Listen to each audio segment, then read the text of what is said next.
Welcome to A Mason's Work, the podcast where we review Masonic symbols and illustrate how they can be used to solve problems in everyday life. With your host, Brian Mattox, a proud member of the Craftsman Online Media Network. So we're now 3 episodes in. We're on the 4th episode for the week. We kind of know what we're carrying, right? You know the sequence we've been talking about, this kind of flinch when it comes to appreciating somebody else having achieved a success or what have you. You then go kind of on this, you have this flinch and then this brief attack mode where you're like, they probably didn't earn that, or they're probably a horrible person. And then the transmutation to gratitude that arrived as essentially a cage on your own behavior. And then all of the stuff that follows it, the kind of commiserating with buddies that turns into, this sort of badge of honor by essentially not having the thing that you were talking about. So when we start to do that work and we kind of find the reason why that belief got started to begin with, we now have some real work to do. And it's important to not minimize this, because most guys don't get this far.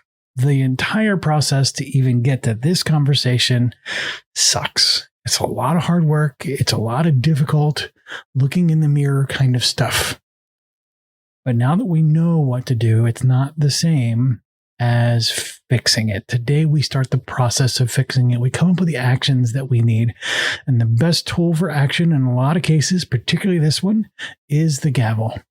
In the hands of a Mason, it does one thing. It takes off the corners of rough stones. In the hands of a Freemason, it helps us remove those things, those excesses, those vices, those superfluities, so we can actually do the work. And we oftentimes think about this in the terms of vices, where it's just like, hey, I should stop eating so much or drinking so much or doing these things. But when we start to really look at it, clearing some of these false beliefs is also an appropriate use of the gavel. We want to take off these limiting beliefs so we can grow in a meaningful way and really do the kinds of things that we want to do. And getting to this point, this kind of discovery is a very enlightening sort of place. It feels lighter. You feel lighter once you know why things are. But oftentimes here's where we have to get really careful and mindful about what's next. Because lots of times, those subversive little ruffians in our head essentially come in and they just build a better story on top of the one you have.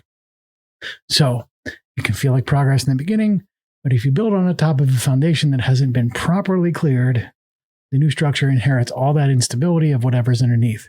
So we've taken that belief and just gilded it, if you will. So let's work on this just a little bit more and talk about what it means. When you start to think about this, you might think, hey, I'm going to replace the sentiment, I should feel grateful, with a different phrase, like I deserve abundance. And that seems like super attractive as like I'm going to change this, but you're really just changing the color of the paint. It's the same sentiment. It's the same kind of thinking, but doesn't address the real kind of issue. That behavior is still essentially not quite going to go away because you have paved it over with this gratitude or this affirmation. So when we start to figure this out, we have to then start to think about how do we undo the reason that behavior came to be in the first place. We have to begin the process of sitting and learning how to sit in discomfort. We need to move backwards. Gratitude was a response to a discomfort. The pain itself is where we have to sit. And this is awful. Nobody loves it. I don't love it. I've been working on myself for my whole life, and one of the least comfortable places to sit is a place where you have to acknowledge the discomforts of your own way of thinking. the things that keep you constrained. But when you sit there and then go back, like we did last week, and talk about the responses that we have, the labels we've ascribed to these things, we can begin the process of understanding what it is. I see somebody who's successful, and I want that. And I wonder why I don't have it. And then I weaponize it in some capacity or another. I invalidate his achievement. Or I blame past versions of myself for not helping me get there. But the wanting is where the money is.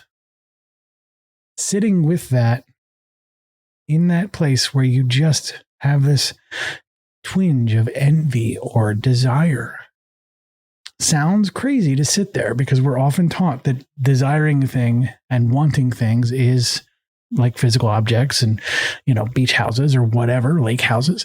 Wanting these things is oftentimes demonized. But it's okay to want. It is entirely appropriate. It's the reason we left the caves to begin with, right? So when we start to sit here in a position of want and the discomfort of that, you're going to find lots of really cool things happen. And if you're paying attention to your body, you might find, when you're confronted with a strong emotional response, you might find a tingling in your hands, or a tingling in your feet, or a tension in your shoulders. These are all basic programming from ancient humanity.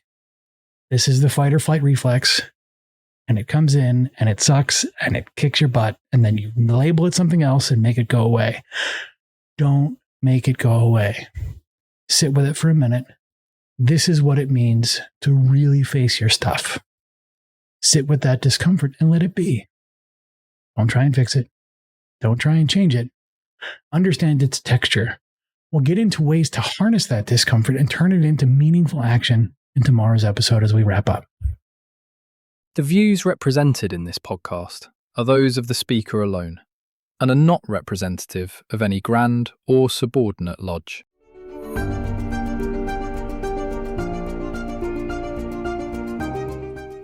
Hi, Brian here. I wanted to thank you so much for listening to this episode. If you have any suggestions or guidance for further episodes you'd like to see or hear, whatever the case may be, please don't hesitate to reach out to me at masonswork.com, and we will try and incorporate your suggestions into a future recording. Thanks.